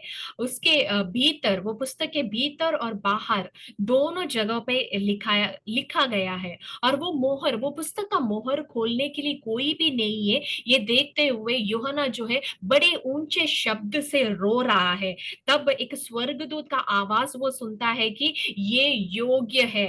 और यूहन्ना ये कौन है करके देखने के लिए पीछे मुड़ के देखते हैं तो वध हुआ यीशु मसीह को देखते हैं। ആമേൻ. അപ്പോൾ ഈ 7 മുദ്രകൾ, അപ്പൊ ഇനി 6-ാം അധ്യായം മുതൽ നമ്മൾ വായിക്കുമ്പോൾ 7 മുദ്രയാൽ മുദ്രയിടപ്പെട്ടിരിക്കുന്ന ഈ പുസ്തകത്തിന്റെ ഓരോ സീലുകളും മുദ്രകളും തുറക്കുകയാണ്, പൊട്ടിക്കുകയാണ്. അപ്പോൾ ഓരോ മുദ്രകളും പൊട്ടിക്കുമ്പോൾ ഈ ഭൂമിയിൽ നടക്കുന്ന ഓരോ സംഗതികളെ കുറിച്ചുള്ള വെളിപ്പാടാണ് 6-ാം അധ്യായം മുതൽ നമ്മൾ കാണുന്നത്. छठवां अध्याय से हम देखते हैं कि ये 7 मुहर डाला हुआ पुस्तक जो है एक एक करके खोला जा रहा है। सो एक एक मुहर खोलते वक्त पृथ्वी पर कुछ कुछ घटनाएं हो रही है, और वो घटनाओं के विषय में जो ये पुस्तकों में, ये अध्यायों में बताया गया है। അപ്പം 6-ാം അധ്യായത്തിന്റെ 6 മുദ്രകൾ പൊട്ടിക്കും. അപ്പോൾ ആ മുദ്രകൾ പൊട്ടിക്കുമ്പോൾ ഓരോ സംഭവങ്ങൾ, ഓരോ വിഷയങ്ങൾ നമ്മൾ കാണുന്നു. 1-ാമത്തെ മുദ്ര പൊട്ടിക്കുമ്പോൾ ഒരു ആ, വെളുത്ത കുതിര പുറത്തു. 2-ാമത്തേത് പൊട്ടിക്കുമ്പോൾ ഒരു ചുവന്ന കുതിര പുറപ്പെടുന്നു. 3-ാമത്തേതിൽ കറുത്തത്. 4-ാമതൊരു ഒരു മഞ്ഞ കുതിര പുറപ്പെടുന്നു. അങ്ങനെ ഓരോ മുദ്രകൾ പൊട്ടിക്കുമ്പോൾ ഓരോ നിറത്തിലുള്ള കുതിരകൾ പുറത്തു വരുന്നതായിട്ട് നമുക്ക് കാണാം. छठवां अध्याय में हम 6 जो है मोहर तोड़ते तोड़ा गया ऐसा लिखा गया है। सो हर एक मोहर तोड़ते वक्त हर एक जो एक एक करके घोड़ा जो है पृथ्वी पर प्रकट हो रहे। सबसे पहला सफेद घोड़ा, फिर लाल, फिर काला, फिर पीला। അപ്പോൾ ഈ 4 മുദ്രകൾ പൊട്ടിക്കുമ്പോൾ 4 കുതിരകൾ ആദ്യമായി പുറപ്പെടും. അതിനെക്കുറിച്ചാണ് നമ്മൾ 6-ാം അധ്യായത്തിന്റെ ആരംഭ ഭാഗങ്ങളിൽ അതിന്റെ നമ്മൾ വായിക്കുന്ന 8 വരെയുള്ള വാക്യത്തിൽ. ഇത് എതിർക്രിസ്തുവിനെ കുറിച്ചുള്ള പാടാണ്. എതിർക്രിസ്തു ഈ ഭൂമിയിൽ അവന്റെ ഭരണം സ്ഥാപിക്കാനായിട്ട് വരുന്നതിന്റെ അവന്റെ സ്വഭാവം, അവൻ എങ്ങനെ ചെയ്യും, അവന്റെ ഭരണകാലത്ത് ഈ ഭൂമിയിൽ എന്ത് സംഭവിക്കാൻ പോകുന്നു, എങ്ങനെയായിരിക്കും അവന്റെ ഭരണം, അവന്റെ സ്വഭാവം, അതെല്ലാം ഈ കളറിലും കുതിരകളിലും ഈ സംഭവങ്ങളിലും നമ്മൾ കാണുകയും. छठवां अध्याय का पहले से कुछ वचनों में जो है एक एक 4 जो है मोहर खोलते वक्त एक एक घोड़ा जो है बाहर आता है, उस विषय में बताया गया है। फिर हम देखते हैं कि ये जो घोड़ा जो है विरोधी मसीह है करके हम देखते हैं, वो कैसे अपना राज्य पृथ्वी पर स्थापित करने के लिए वो क्या क्या कर रहा है, उसका स्वभाव कैसा है, इस विषय में जो है बताया है। ആണോ? ഈ ഈ 6-ാം അധ്യായം എതിർക്രിസ്തുവിന്റെ വരവിനെ കുറിച്ച് നമ്മളൊക്കെ വർണ്ണിക്കുകയാണ്. 1-ാം അധ്യായം അത് നമുക്ക് കാണാൻ അടുത്ത അടുത്ത ക്ലാസ്സിലേക്ക് വരുമ്പോഴത്തേക്ക് ഞാൻ അതിനെ ഒന്ന് വർണ്ണിക്കുവാനിടയാകും. 7-ാം അധ്യായത്തിൽ വരുമ്പോഴത്തേക്ക് അവിടെ ഒരു പ്രത്യേകമായിട്ടുള്ള വിഷയത്തെ ദൈവത്തിന്റെ ആത്മാവുമായി വെളുക്കും. छठवां अध्याय में विरोधी मसीह का आगमन के विषय में बताया है, तो जो हम अगले क्लास में सीखेंगे। लेकिन 7वां अध्याय में 144,000 പേരെ മുദ്ര ചെയ്യുന്ന, അല്ലെങ്കിൽ യഹൂദ ഗോത്രത്തിൽ, അല്ലെങ്കിൽ ആ ഇസ്രായേലിന്റെ ഗോത്രത്തിലുള്ള ഓരോ ഗോത്രത്തിലും 12,000 പേരെ മുദ്ര ചെയ്യുന്ന വിഷയത്തെ കുറിച്ച് കാണുകയാണ്. 12,000 എന്ന് പറഞ്ഞാൽ 10,000 ആണോ? യാ 10,000. ओके। और 7वां जो अध्याय है उसमें उसका 5 में देखो बेटा, 7 का 5, 140,000 പേരെ മുദ്ര ചെയ്യുന്ന വിഷയമാണ്. 4, 5. 7वां अध्याय का 4 और 5 में हम देखते हैं कि मोहर दी गई है, कुछ इसराइलियों के गोत्रों में से 1,44,000 पर मोहर दी गई है, उस विषय में बताया। मतलब यहूदा के गोत्र में से 12,000 पर मोहर दिया, ऐसे कुछ लोग गोत्र ऐसा में 12 लिख के 144,000 പേരെ മുദ്ര ചെയ്യുന്ന ഒരു കണക്ക് അവിടെ കാണിക്കുക. वहां पर हम देखते हैं कि कुछ गोत्रों को जो है लेकर उसमें से 12,000 लोगों को मोहर दी गई है, और उनका टोटल जो है 1,44,000 होता है। ഓക്കെ, അങ്ങനെ ആ ഒരു വിഷയത്തെയാണ് നമ്മൾ കാണുന്നത്. അത്രയും പേരെ മുദ്ര ചെയ്തിരിക്കുന്ന വിഷയത്തെ കുറിച്ച് പറയുകയാണ്. അത് നമ്മൾ പഠിക്കാം. 8-ാം അധ്യായത്തിന്റെ അകത്തേക്ക് നമ്മൾ വരുമ്പോഴത്തേക്ക് 8-ാം അധ്യായത്തിന്റെ അകത്ത് 7वां अध्याय में वही 1,44,000 मोहर के विषय में हम सीखेंगे 8वां अध्याय में आते वक्त। അതിനകത്ത് 7-ാമത്തെ മുദ്ര പൊട്ടിക്കുകയാണ്. 7-ാമത്തെ മുദ്ര 8-ാം അധ്യായത്തിന്റെ ആരംഭത്തിലാണ്. और 8वां अध्याय में 7वां मोहर जो है तोड़ते हैं. യാഗപീഠത്തെ കാണുന്നു. യാഗപീഠത്തിന്റെ അതിന്റെ ചുറ്റുമായി പ്രാർത്ഥിക്കുന്ന ചില ആൾക്കാരെ കാണുന്നു. അതിന്റെ വെളിപ്പാട് യോഹന്നാൻ 8-ാം അധ്യായത്തിന്റെ അത് കാണുക. 8वां अध्याय का पहले से हम देखते हैं कि एक वेदी है, उसके पास कुछ लोग प्रार्थना कर रहे हैं। Yeah. ആ, ആ പുസ്തകത്തിന്റെ അകത്ത് തന്നെ നമ്മൾ 7 കാഹളങ്ങളെ കുറിച്ചുള്ള വെളിപ്പാട് കാണും. और उसी पुस्तक में हम 7 तुरहियों के विषय में भी देखेंगे। നമ്മൾ ആ 7 മുദ്രകൾ കണ്ടു. അത് തീർന്ന ശേഷം 8-ാം അധ്യായത്തിലേക്ക് വരുമ്പോഴത്തേക്ക് 7 കാഹളങ്ങളാണ്. 7 मोहर का पुस्तक हम അല്ലേ? देखेंगे। ആ उसके बाद हम जो है 7 तुरहिया वो 8वां अध्याय അപ്പം में ഓരോ കാഹളങ്ങളും ഊതുമ്പോൾ ഭൂമിയിൽ നടക്കുന്ന വ്യത്യാസങ്ങൾ, സംഭവങ്ങൾ, ഭയങ്കരമായ ചില സംഭവങ്ങളെ കുറിച്ച് നമ്മൾ ഈ 7 കാഹളങ്ങളുടെ ഓരോ കാഹളം ഊതുമ്പോൾ കാണും. और 7 तुरहिया, उसमें से एक एक तुरही फूकते वक्त पृथ्वी में कैसा भयंकर जो है बदलावट होता है, उस विषय में इस अध्याय में बताया है। ഭൂമിയുടെ മേലും സമുദ്രത്തിന് മേലും വ്യക്തികളുടെ മേലും ഒക്കെ ഉണ്ടാകാൻ പോകുന്ന ന്യായവിധിയെ കുറിച്ചുള്ള വെളിപ്പാട് കാഹളങ്ങളിൽ കൂടെ നമ്മൾ കാണുകയാണ് ഈ അധ്യായത്തിൽ. और 8वां अध्याय में जब तुरहिया फूकते हैं तो पृथ्वी, समुद्र और व्यक्तियों में जो बदलावट या न्याय जो होता है उस विषय में हम देखेंगे। 8-ഉം 9-ഉം അധ്യായം കാഹളങ്ങളെ കുറിച്ചുള്ള വെളിപ്പാട്. 8 और 9 अध्याय में तुरहियों के विषय का प्रकाशन है। 10-ാം അധ്യായത്തിൽ ബലവാനായ ഒരു ദൂതൻ സ്വർഗത്തിൽ നിന്ന് ഇറങ്ങി വരുന്നതിനെ കുറിച്ചുള്ള വെളിപ്പാട് നമ്മൾ 10-ാം അധ്യായത്തിൽ കാണുന്നു.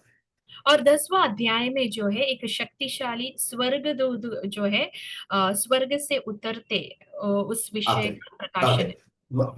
11-ാം അധ്യായത്തിന്റെ അകത്ത് 2 സാക്ഷികളുടെ ദൈവം 2 സാക്ഷികളെ ഭൂമിയിലേക്ക് അയക്കുന്നുണ്ട്. അവരിൽ കൂടെ ചെയ്യുന്ന അത്ഭുതങ്ങളെ കുറിച്ച് നമുക്ക് കാണാൻ കഴിയുന്നു. ഇവരാരാണ്, എന്തുവാണ് എന്നൊക്കെയുള്ളത് നമ്മൾ ആ വ്യാഖ്യാനത്തിൽ പഠിക്കാൻ പോകും. और 11 अध्याय में जो है पृथ्वी में परमेश्वर 2 गवाहों को भेजता है। ये लोग कौन है, क्या करने वाले पृथ्वी में, इस विषय में हम बाद में देखेंगे, सीखेंगे। 12-13 അധ്യായത്തിലേക്ക് നമ്മൾ വരുമ്പോഴത്തേക്ക് ഇത് വളരെ ആഴമായി ചിന്തിക്കേണ്ടതായിട്ടുള്ള പഠനമാണ്. നമ്മൾ ദാനിയേൽ പ്രവചനത്തിന്റെ അകത്ത് ഈ അധ്യായങ്ങളെ ഒന്ന് തൊടുവാനിടയായി. സൂര്യനെ അണിഞ്ഞിരിക്കുന്ന ഒരു സ്ത്രീയുടെ വെളിപ്പാട്, അത് ഒരു ഡ്രാഗണെ നമ്മൾ കാണുന്നു, പാമ്പ് അതിനെ കുറിച്ച് കാണുന്നു. അപ്പം ആ സ്വർഗത്തിലൊരു യുദ്ധം ഉണ്ടാകുന്നു. അങ്ങനെ ആ വിഷയത്തെ കുറിച്ച് 12-ാം അധ്യായത്തിന്റെ അകത്ത് കാണുകയാണ്. 12 अध्याय में जो है सूर्य को ओढ़ा हुआ एक स्त्री, उसके विषय में सर्प, उसके विषय में जो है देखते हैं। इस विषय में हमने दानियल पढ़ते वक्त थोड़ा सा टच किया था। ഓക്കെ. അപ്പൊ ഈ 13-ാം അധ്യായത്തിൽ അന്തിക്രിസ്തുവിന്റെ വരവ് മൃഗത്തെ പോലെ സമുദ്രത്തിൽ കയറി വരുന്നു. അപ്പോൾ തന്നെ കള്ളപ്രവാചകനും അവന്റെ കൂടെ കയറി വരുന്നു. അവന്റെ ആ പൂർണ്ണ ശക്തി ഈ ഭൂമിയിൽ സ്ഥാപിക്കുന്നു. അധികാരം അവൻ എന്ത് ചെയ്യുന്നു, അവന്റെ സ്വഭാവം എങ്ങനെയായിരിക്കും, ഭൂമിയിൽ ഉണ്ടാകുന്ന മാറ്റങ്ങൾ എന്തുമായിരിക്കും, ഈ നിയമങ്ങളെയും എല്ലാത്തിനെയും മാറ്റി അവന്റെ അധികാരം എങ്ങനെ സ്ഥാപിക്കുമെന്ന് 13-ാം അധ്യായത്തിന്റെ അകത്ത് നമ്മൾ കാണുകയാണ്. 13वां अध्याय में जो है विरोधी मसीह का आगमन और उसके साथ झूठे भविष्यवक्ता आ रहे, फिर वो पूरी शक्ति और अधिकार के साथ पृथ्वी में कैसे काम करता है, उसका स्वभाव क्या है, संसार में क्या क्या बदलावट हो रहे, नियमों में क्या क्या बदलावट हो रहा है, इस विषय में जो है 13 अध्याय में बताया है। 666 എന്നുള്ള ആ സംഖ്യയൊക്കെ നമ്മൾ ആ 13-ാം അധ്യായത്തിന്റെ അകത്ത് കാണുന്നുണ്ട്. और यहाँ पर जो है जो संख्या है 666, उसको इस अध्याय में देखेंगे। ഓക്കെ. അത് 1 മുതൽ അതിന്റെ 10 വരെ ആന്റിക്രിസ്റ്റിനെ കുറിച്ചും അതിന്റെ 11 മുതൽ 18 വരെയുള്ള ഫോൾസ് പ്രോഫറ്റ് അല്ലെങ്കിൽ കള്ളപ്രവാചകനെ കുറിച്ചുമുള്ള വെളിപ്പാടാണ്. सो पहला से लेके 10 वचन तक जो है विरोधी मसीह के बारे में, 11 से 18 तक झूठे भविष्यवक्ताओं के विषय में बताया है। ഓക്കെ. പിന്നെ നമ്മൾ കാണുന്നത് കർത്താവിന്റെ കൂടെ തന്റെ മണവാട്ടിയുടെ കൂടെ നടക്കുന്നു 144,000 പേരുടെ കൂടി അവരെ കുറിച്ചുള്ള ഒരു വെളിപ്പാട് നമ്മൾ 14-ന്റെ 1-2 വാക്യങ്ങളിലൊക്കെ നമുക്ക് കാണാം. और 14 अध्याय का पहला കുഞ്ഞാടിന്റെ കൂടെ നടക്കുന്നു. मेमने के साथ चलने वाला 1,44,000 44,000। जो जन है वो मेमने के साथ चल रहे हैं। इसका वो प्रकाशन कौन है, 14 अध्याय में। कैसा है, ये सब कुछ हम थोड़ा सा उसमें भी थोड़ा देखेंगे आने वाले दिन में। 15 अध्याय में जो भी हम चाहते हैं, ക്രോധ കലശത്തെ കുറിച്ചുള്ള വെളിപ്പാടാണ് 15-16 അധ്യായം, ക്രോധ കലശം, 15 और 16 अध्याय में क्रोध कलेश जो ले, है, कटोरा, क्रोध की कटोरा। क्रोध की कटोरा के विषय में हम 15 और 16 अध्याय में യാ, देखते हैं। അതിനകത്തും 7 ക്രോധ കലശത്തെ വർണ്ണിക്കുന്നുണ്ട്. ഓരോ കലശവും ഭൂമിയിലേക്ക് ഒഴിക്കുമ്പോൾ ഈ ഭൂമിയിൽ നടക്കുന്ന മാറ്റങ്ങൾ, സംഭവങ്ങൾ, മഹാപീഡന സമയത്തുണ്ടാകുന്ന വിഷയങ്ങളെ കുറിച്ചുള്ള വെളിപ്പാടാണ് ഈ 15-16 അധ്യായത്തിൽ. 15 और 16 अध्याय में क्रोध का कटोरा और ഉമ്മൻ, 7, हाँ, 7 വ്യാധിയാണോ പാസ്റ്റർ, അത് ആ എങ്ങനെ? അത് തന്നെ, അത് ക്രോധ കലശം ഒഴിക്കുമ്പോൾ സംഭവിക്കുന്ന, ആ ഭൂമിയിൽ സംഭവിക്കുന്ന ഓരോ മഹാസംഭവങ്ങൾ, കഷ്ടങ്ങൾ, ക്ലേശങ്ങൾ, അത് നമ്മൾക്ക് അതിൻ്റെ അകത്ത് കാണാൻ പറ്റും. 15-16 अध्याय में क्रोध का कटोरा वो खोलते वक्त पृथ्वी पर क्या क्या जो भयंकर चीजें हो रही है, विपत्तियां आ रही है, उस विषय में यहाँ पर बताया है। ഓക്കെ, ഭൂമിയിൽ ഒഴിക്കുന്നു, നദിയിൽ ഒഴിക്കുന്നു, സമുദ്രത്തിൽ ഒഴിക്കുന്നു, സൂര്യനിൽ ഒഴിക്കുന്നു. ഓരോ കലശം ഇങ്ങനെ ഒഴിക്കുമ്പോൾ ഈ ഭൂമിയിൽ സംഭവിക്കുന്ന, സമുദ്രത്തിൽ സംഭവിക്കുന്ന, സൂര്യനിൽ സംഭവിക്കുന്ന വലിയ ഭയങ്കരമായ ഭീതിപ്പെടുത്തുന്ന, ഭയപ്പെടുത്തുന്ന സംഭവങ്ങളെ കുറിച്ചുള്ള വെളിപ്പാട് 2 അധ്യായം കാണും. और एक एक जो क्रोध का कटोरा उंडेलते वक्त नदी में, समुद्र में, सूर्य में क्या क्या भयानक और डरावनी चीजें हो रही है, इस विषय में 15-16 अध्याय में बताया है। ഇത് ഓരോ ബൗൾസും അല്ലെങ്കിൽ ഓരോ കട്ടോറയും എന്തിനെ കാണിക്കുന്നു, അതെന്ത് സംഭവിക്കുന്നു, ഒഴുകിക്കൊള്ളുന്ന വിഷയത്തെ കുറിച്ചുള്ള എല്ലാ വെളിപ്പാടും ആ പുസ്തകത്തിനകത്ത് നമ്മൾ വായിക്കുന്നു. और एक एक कटोरा जो है उंडेलते वक्त पृथ्वी पे और हर एक जगह पे क्या क्या भयानक चीजें हो रहा है, वो विपत्तियों के विषय में बताया है। 17-ാം അധ്യായം 18-ാം അധ്യായം ആഴമേറിയ വിഷയങ്ങളാണ് നമ്മളെ പഠിപ്പിക്കുന്നത്. പെരുവെള്ളത്തിന്റെ മീതെ ഇരിക്കുന്ന മഹാവേശിയുടെ ന്യായവിധിയുടെ വിഷയമാണ് 17-ാം അധ്യായത്തിൽ. 17 और 18 बहुत गहराई में बताया गया विषय है। एक व्यभिचारिणी कैसे समुद्र के दूसरा ऊपर पद, बैठी। दूसरा पद, 17 का दूसरा पद इस समान कहता है, जिसके साथ पृथ्वी के राजाओं ने व्यभिचार किया, पृथ्वी के रहने वाले उसके व्यभिचार की मदिरा से मत वाले हो गए थे। ഓക്കെ. 18-ാം അധ്യായത്തിന്റെ അകത്ത് വാണിജ്യ ബാബിലോണ് സംഭവിക്കുന്ന തകർച്ചയെ കുറിച്ചുള്ള വെളിപ്പാട്. और 18 अध्याय में जो गिरा दिया गया बड़ा बेबीलोन, उसके विषय में बताया है। ഓക്കെ, നമ്മൾ പിന്നെ 19-ാം അധ്യായത്തിന്റെ അകത്ത് പിന്നെ സ്വർഗത്തിൽ വലിയൊരു ആഘോഷം ഉണ്ടായി. ദൈവത്തിന്റെ കർത്താവിന്റെ വരവിനെ കുറിച്ചുള്ള വെളിപ്പാട് തുടങ്ങുകയാണ്. और फिर हम जो एक बड़ा आघोष, एक सेलिब्रेशन देखते हैं, यीशु मसीह जो है उनका आगमन के विषय में। യേശു ഭൂമിയിലേക്ക് വരികയാണ്, തന്റെ ये- ഭക്തന്മാരോട് ചേർന്ന് ഭൂമിയിലേക്ക് കുതിരയുടെ പുറത്തിടുന്നു. ഇതിന്റെ അകത്തൊരു വെള്ള കുതിരയെ കാണുന്നുണ്ട്. യേശു വരുന്നു, തന്റെ രാജ്യം ഭൂമിയിൽ സ്ഥാപിക്കാനായിട്ട് വരികയാണ്. यीशु मसीह जो है अपने भक्तों के साथ सफेद घोड़े पर पृथ्वी में अपना राज्य स्थापित करने के लिए दोबारा आगमन कर रहे, उस विषय में बताया है। 20-ാം അധ്യായത്തിന്റെ അകത്ത് പിശാചിനെ കാൽ ബന്ധിച്ച് ആ, ആ, ചങ്ങലയിട്ട് അഗാധ കൂപത്തിലേക്ക് തള്ളിയിടുന്നു. പിന്നെ യേശുവിന്റെ 1000 വർഷത്തെ ദ മിലീനിയൽ കിങ്ഡം നമുക്ക് ആ 20-ാം അധ്യായത്തിന്റെ അകത്ത് നമുക്ക് കാണാൻ കഴിയും. और 20वां अध्याय में शैतान को जो है बंदी बनाकर അഗാധ കൂട്ടം. एक बड़ा कुंड में जो है उसको गिरा दिया जा रहा है। फिर यीशु मसीह का मिलीनियल किंगडम के विषय में बताया है। ആമേൻ, ആമേൻ, ആമേൻ. 21-22 പിന്നെ നിത്യതയെക്കുറിച്ചുള്ള പുതിയ ആകാശം, പുതിയ ഭൂമി, നിത്യതയെക്കുറിച്ചുള്ള ആഴമായ വെളിപ്പാടാണ്. പുതിയ ജെറുസലേമിന്റെ വെളിപ്പാട് അവിടെ കാണുന്നു. പുതിയ ആകാശം, പുതിയ ഭൂമി തന്റെ ഭക്തന്മാർക്കായിട്ട് ദൈവം തുറക്കുകയാണ്. ഇതാണ് വെളിപ്പാട് പുസ്തകത്തിന്റെ അകത്തെ വെളിപ്പാട്. सो 21 और 22 जो अध्याय है उसमें नया आकाश, नया पृथ्वी, नया यरूशलेम, उस विषय में प्रकाशन दिया है। ये पूरा जो है प्रकाशित वाक्य का एक ढांचा जो है आपको बताया है। ആമേൻ. ദൈവത്തിന് മഹത്വം. വളരെ സന്തോഷവും നമുക്ക് ഹൃദയത്തിന് ഭയങ്കര ആഴമേറിയ പ്രത്യാശ നൽകുന്ന ഒരു പുസ്തകമാണ് വെളിപ്പാട് പുസ്തകം. और बहुत हमें आनंद देने वाला और आशा देने वाला पुस्तक है प्रकाशित वाक्य। ആമേൻ. ഓരോന്നായിട്ട് ഇനി നമുക്ക് ചിന്തിക്കാനായിട്ട് പോവുകയാണ്. अभी हम एक एक करके इधर पढ़ाई करेंगे। ഓക്കെ. ആദ്യത്തെ ഞാൻ അധ്യായത്തിലാണ് യേശു ക്രിസ്തുവിനെ കുറിച്ചുള്ള വെളിപ്പാട് നമ്മൾ കാണുവാനിടയായി. തേജസ്കരിക്കപ്പെട്ട കർത്താവിന്റെ 7 നിലവിളക്കുകളുടെ നടുവിൽ നിൽക്കുന്ന കർത്താവിന്റെ വെളിപ്പാട് യോഹന്നാൻ കാണുക. और हम पहला अध्याय में जो है महिमा पाया हुआ तेजो में यीशु मसीह का प्रकाशन दीवटों അവൻ के बीच में ഇത് मनुष्य पुत्र खड़ा 7 നിലവിളക്കുകളുടെ സഭയാണെന്ന് ഞാൻ പറയുവാനിടയായി. 7 दीवट कलीसिया है। അപ്പോൾ എപ്പോഴും ചിന്തിച്ചോണം, 7 പൂർണ്ണതയുടെ സംഖ്യയാണ്, ആത്മീയ പൂർണ്ണതയാണ് ആ 7ന്റെ അകത്തുനിന്ന് നമുക്ക് കാണുവാൻ കഴിയുന്നത്. हमेशा ध्यान रखना 7 जो है आत्मिक पूर्णता को दर्शाता है। ഓക്കെ. അപ്പോൾ തന്നെ ഏഷ്യ മൈനറിലുള്ള 7 സഭകൾക്ക് ആ ദൂതുകൾ എഴുതുകയാണ്. അപ്പോൾ സഭയുടെ മധ്യത്തിലാണ് കർത്താവ് എപ്പോഴും ആരൂഢനായിരിക്കുന്നത്.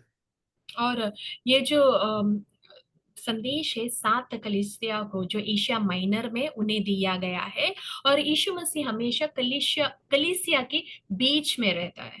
അതുകൊണ്ട് കർത്താവ് പറയുന്നത് 2-3 പേർ എന്റെ നാമത്തിൽ കൂടി വരുന്നവരുടെ മധ്യത്തിൽ താൻ കടന്നു വരുന്നാവുന്ന ഉള്ള ഒരു വാക്തത്വം കർത്താവ് നമുക്ക് തന്നിട്ടുണ്ട്. इसलिए जो है यीशु मसीह कहता है कि 2 या 3 जन जहां भी उनके नाम में इकट्ठा होंगे उनके बीच में मैं हूँ। അതുപോലെ തന്നെ നിലവിളക്കുകളുടെ നിലയെങ്കിൽ ധരിച്ചുകൊണ്ട് അതിന്റെ നടുവിൽ കർത്താവ് പ്രത്യക്ഷപ്പെടുക. और ये दीवटों के बीच में यीशु मसीह है करके मनुष्य का पुत्र है करके उसका पहला अध्याय का 13 वचन में लिखा है। ഇവിടെ യോഹന്നാന് കർത്താവ് താൻ ആരാണെന്ന്, താൻ തന്റെ ദൈവത്വം, തന്റെ ശക്തി, തന്റെ പ്രതാപം വ്യക്തമായിട്ട് യോഹന്നാന് വെളിപ്പെടുത്തി കൊടുക്കുകയാണ്. प्रभु जो है यूहन्ना को ये प्रकाशन दे रहे हैं कि वो कौन है, उनकी शक्ति क्या है। ഈ ദർശനം കണ്ടപ്പോൾ യൂഹന്നാന് പോലും മനസ്സിലായില്ല തന്റെ കൂടെ 3.5 വർഷം നടന്ന യേശുവാണ് എന്ന്. और ये प्रकाशन देखने के बाद यूहन्ना भी पहचान नहीं पाया कि ये वही यीशु है जिसके साथ में पृथ्वी में चला। അപ്പൊ തന്നെ താൻ പേടിച്ച് അവന്റെ കാലിക്കൽ മരിച്ചവനെ പോലെ വീഴുകയാണ്. അപ്പോൾ തന്നെ യേശു ഭയപ്പെട്ടാണ്, ഞാൻ ആദിനും അന്ത്യനും ജീവനുള്ളവനായിരുന്നു, ഞാൻ മരിച്ചവനായിരുന്നു, എന്നാൽ ഇതാ എന്നേക്കും ജീവിച്ചിരിക്കുന്നു, മരണത്തിന്റെ പാതാളത്തിൽ താക്കോണം എന്റെ കൈവശമുണ്ട് എന്ന് പറഞ്ഞുകൊണ്ട് അവനെ ധൈര്യപ്പെടുത്തി. और हम देखते हैं कि जैसे यूहन्ना ने ये दर्शन देखा यीशु के विषय में, उसका 17 से लेकर कुछ वचनों में ऐसा लिखा है कि यूहन्ना जो है उनके पैरों पर जो है मुर्दा सा गिर पड़ा करके, और उसने यीशु मसीह ने जो उसके अपने दाहिने हाथ उस पर रख कर कहा, मत डर, मैं प्रथम अंतिम जीवित हूँ, मैं मर गया था, अब मैं युगानुयुग जीविता हूँ, और मृत्यु और अधोलोक की कुंजियां मेरे ही पास है। അതെ. അപ്പൊ വളരെ സന്തോഷമുള്ള ഒരു കാര്യം, താൻ 3.5 വർഷം യേശുവിന്റെ കൂടെ നടന്നു ശാരീരികമായിട്ട് തന്റെ യേശുവിന്റെ ശരീരത്തെ തൊട്ടു. ലേഖനത്തിൽ പറയുന്നുണ്ട്, അവനെ തൊട്ടു, ഞാൻ കേട്ടു, ഞങ്ങള് അവന്റെ ആ ദർശനം ഞങ്ങളുടെ കണ്ണാലെ കാണുവാനുണ്ട്. और यूहन्ना जो है पृथ्वी में यीशु मसीह के संग चला शारीरिक तौर पे, और यीशु मसीह को छुआ है, सुना है और देखा है। ഓക്കെ. ഞങ്ങൾ കേട്ടതും സ്വന്തം കണ്ണുകൊണ്ട് കണ്ടതും ഞങ്ങൾ നോക്കിയതും ഞങ്ങളുടെ കൈ തൊട്ടതും ആയ ജീവന്റെ വചനമാണ് ലേഖനങ്ങളില് യൂഹന്നാൻ യേശുവിനെ പറയുന്നത്. लेखनों में यूहन्ना कहता है कि मैंने स्पर्श किया, सुना, देखा प्रभु को।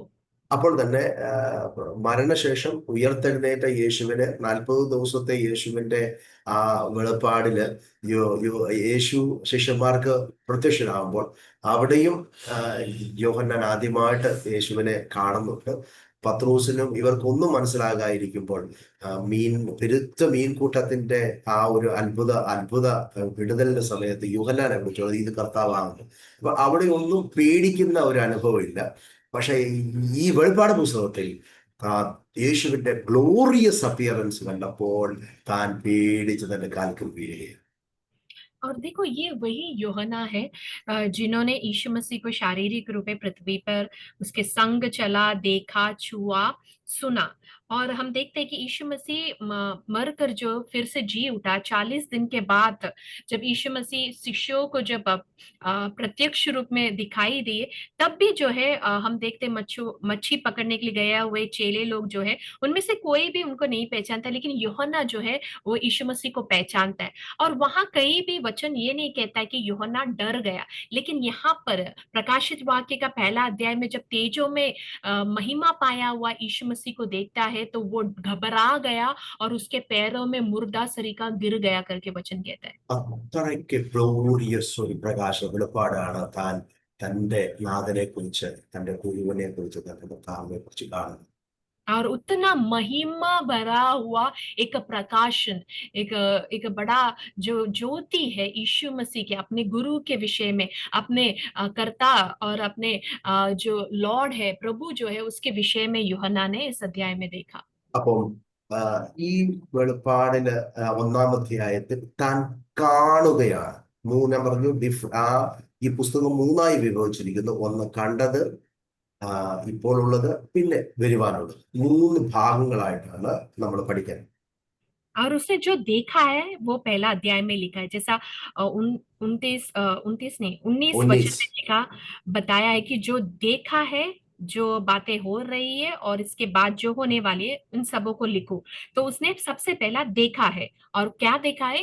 तेजोमय परमेश्वर का महिमामय യേശു प्रकाशन। ക്രിസ്തുവിന്റെ വെളിപ്പാട്, യേശുവിനെ കുറിച്ചുള്ള വെളിപ്പാട് ആദ്യം കാണുകയാണ്. यीशु मसीह का जो प्रकाशन सबसे पहला यूहन्ना देखा। ഇരിക്കുന്നവനും ഇരുന്നവനും വരുവാനുള്ളവനുമായ സിംഹാസനത്തിൽ ഇരിക്കുന്ന മഹാദൈവത്തെ കുറിച്ചുള്ള വെളിപ്പാടാണ് താൻ കാണുന്നത്. और उसने क्या देखा है? जो है, जो था, जो आने वाला है, उन 7 आत्माओं की ओर से जो सिंहासन के सामने है, ആമേൻ. यीशु मसीह के विषय में ആ, प्रकाशन देखा। അവിടെ ആ വാക്യങ്ങളെല്ലാം പറയും, മരിച്ചവരിൽ നിന്ന് ആദ്യജാതൻ, ഭൂരാജാക്കന്മാർക്ക് അധിപതി, ആ യേശു ക്രിസ്തുവിനെ Yes. താൻ കാണുകയാണ്. അപ്പോൾ തന്നെ അവൻ മേഘാരൂഢനായി വരുന്ന ഒരു കർത്താവ്, എന്തോ ആൽഫയും ഒമേഗയുമായിരിക്കുന്ന കർത്താവ്, ഇരിക്കുന്നവനും ഇരുന്നവനും വരുവാനുള്ളവനുമായ സർവശക്തിയുള്ള കർത്താവ്. പിന്നെ 13 വാക്യം തൊട്ട് കാണുന്നത് തേജസ്കരിക്കപ്പെട്ട മഹത്വത്തിന്റെ യേശുവിന്റെ വെളിപ്പാടാണ്. और पहला अध्याय का 4 से लेकर कुछ वचन में वहां पर बताया कि यीशु मसीह जो विश्वास योग्य साक्षी है, मरे हुए में से उठने वाले में पहलौटा है, पृथ्वी के राजाओं का हाकिम है, अनुग्रह और शांति देने वाला प्रभु है, प्रेम है, लहू के द्वारा पापों को छुड़ाया है, वो महिमा में पराक्रम युगानुयुग जीने वाला परमेश्वर है। फिर 13 अध्याय से कुछ वचनों में दीवटों के बीच में मनुष्य का पुत्र जो है, तेजो में महिमा पाया हुआ यीशु मसीह का प्रकाशन। താൻ കണ്ടതാണ്, യേശുവിനെ കാണുക. ഈ വെളിപ്പാട് പറയുമ്പോൾ വെളിപ്പാട് ആരെ പറ്റിയാണ് ആദ്യം എഴുതണം. ഈ ആ ദൈവത്തിന്റെ പൂർണ്ണ വെളിപ്പാട് ഒന്നാം അധ്യായത്തിന്റെ അകത്ത് കാണിച്ചു തരികയാണ്. और पहला अध्याय में यूहन्ना को ये दिखाया गया कि यीशु मसीह, महिमा पाया हुआ यीशु मसीह का तेजोमय प्रकाशन यूहन्ना देख रहा है। Praise the Lord. ഇത് വളരെ സന്തോഷം പകരുന്നതാണ് നമ്മുടെ ജീവിതത്തിന്റെ അകത്ത്. നമ്മുടെ കർത്താവ് ഈ ഒരു എന്താ പറഞ്ഞ ഈ ഈ ഭൂമിയിലുള്ള ദേവന്മാരെ പോലെ വന്നു, ചിലത് ചെയ്തു, മരിച്ചു, അടക്കപ്പെട്ടു, തീർന്നു. പക്ഷെ നമ്മുടെ കർത്താവ് അങ്ങനല്ല. അവൻ മരിച്ചു, ഉയർത്തെഴുന്നേറ്റു, തേജസ്കരിക്കപ്പെട്ടവനായി സകല അധികാരത്തോടു കൂടിയിരിക്കുന്ന ആ ശക്തനായ നമ്മുടെ കർത്താവിനെ കുറിച്ചുള്ള ആ വെളിപ്പാടാണ് ഒന്നാം അധ്യായത്തിൽ കാണിച്ചു തരുന്നത്. और इस पृथ्वी के परमेश्वरों के द्वारा, ईश्वरों के द्वारा जैसा नहीं है, जो आए, जिए, मृत्यु पाया और वहां पर उनकी कहानी समाप्त हुआ। लेकिन यीशु मसीह के विषय में ऐसे बताते हैं, वो पृथ्वी पे आए, वहां पे जिए, मृत्यु पाया, फिर जी उठा हुआ, महिमा पाया हुआ तेजोमय परमेश्वर का प्रकाशन यूहन्ना को पहला अध्याय में दिया। ആമേൻ. 2-3 അധ്യായത്തിൽ ഇപ്പോൾ ഉള്ളത് എന്നാണ് നമ്മൾ കാണുന്നത്. 2-3 അധ്യായം ഇപ്പോൾ ഉള്ളത്. और दूसरा और तीसरा अध्याय जो है किस भाग में आता है? जो बातें हो रही है उस भाग में आता है। ഓരോ സഭകൾ ഓരോ സഭകളെ പറ്റി ദൂത് പറയുമ്പോൾ ആ ദൂത് ഇന്നും സഭകളിൽ എന്നിലും നിങ്ങളിലും നടക്കുന്ന സംഗതികളെ കുറിച്ചുള്ള വെളിപ്പാടാണ്. और 7 कलीसिया को दिया हुआ संदेश आज के काल में, वर्तमान काल में आपको और मुझे दिया गया संदेश है। വളരെ ആഴമായി നമ്മൾ പഠിച്ചു കഴിഞ്ഞാൽ ഇന്നത്തെ സഭ ഈ 7 സഭകൾക്കുള്ള ദൂത് പോലെ നമുക്ക് കാണാൻ പറ്റും. और आज के वर्तमान काल के कलीसिया के लिए लागू है इन सारे कलीसियाओं में दिया गया संदेश। കുറവുകളെ എണ്ണി എണ്ണി പറയുകയാണ്. हर एक कमियों को जो है गिन गिन कर बता रहे हैं। സഭയുടെ ആക്ച്വലി ഇന്ന് സഭയിൽ സഭയുടെ കുറവുകളെയാണ് വിളിച്ചു പറയേണ്ടത്. और आज के काल में कलीसियाओं की कमियों को बताना चाहिए। മടങ്ങി വരവിനെ കുറിച്ചാണ് നമ്മൾ പറയേണ്ടത്. लौट आने के लिए हम संदेश देना चाहिए। മാനസാന്തരത്തെ കുറിച്ചാണ് പ്രസംഗിക്കേണ്ടത്. मन फिराहट के विषय में प्रचार കർത്താവിന് വേണ്ടി ഒരുങ്ങാനാണ് പഠിപ്പിക്കേണ്ടത്. प्रभु के लिए तैयार होने के लिए നിത്യതയെ കുറിച്ചുള്ള ബോധത്തോട് ജീവിക്കണമെന്നാണ് പഠിപ്പിക്കേണ്ടത്. अनंत काल के जीवन का बोध के साथ इस पृथ्वी में जीना है। ലോകമോഹത്തിൽ നിന്ന് വിട്ടൊഴിഞ്ഞ് വിശുദ്ധിയോടും വേർപാടോടും ജീവിക്കണമെന്നാണ് പഠിപ്പിക്കേണ്ടത്. संसार के मोह से अलग होकर पवित्रताई और अलगताई से जीने के लिए हमें सिखाना है। ക്രിസ്തുവിന്റെ സത്യ മണവാട്ടിയായി അവന് വേണ്ടി ഒരുങ്ങുന്ന കലീസിയായി അല്ലെങ്കിൽ സഭയായി തീരാനാണ് നമ്മൾ പഠിപ്പിക്കേണ്ടത്. और कलीसिया जो मसीह का सत्य दुल्हन बनकर जीने के लिए जो है आज के वर्तमान काल में ഓരോ സഭയ്ക്കും എഴുതുമ്പോൾ പറയുന്ന ഒരു കാര്യമുണ്ട്, മാനസാന്തരപ്പെടണം.